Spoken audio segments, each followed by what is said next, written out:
நம்முடைய லைஃப்பில் பேசுகிற நானும் கேட்குற நீங்கள் நம்முடைய குணங்கள் அழகாகணும் இல்லையா? அதுதான் நம்ம அல்லாட்ட எதிர்பார்க்குறோம்.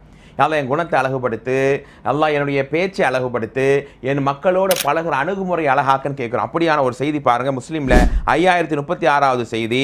அல் முஸ்லீம் அஹுல் முஸ்லீம். ஒரு மனிதன் இன்னொரு மனிதனுக்கு சகோதரன். ஒரு மனிதன் இன்னொரு மனிதன் சகோதரனாக இருக்கிறான். லா யظலிமுஹு. முக்கியமான விஷயம், ஒரு மனுஷன் இன்னொரு மனுஷனை ஏமாற்ற வேண்டாம்.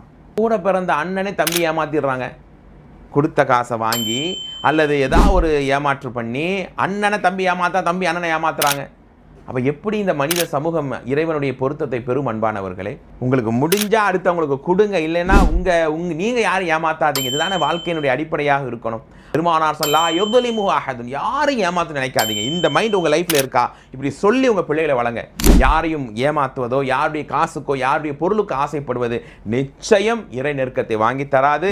நல்லவர்களாக இருப்போம், நேர்மையாக நடப்போம். அஸ்ஸலாமு அலைக்கும் வரஹ்மத்துல்லாஹி வபரகாத்துஹு.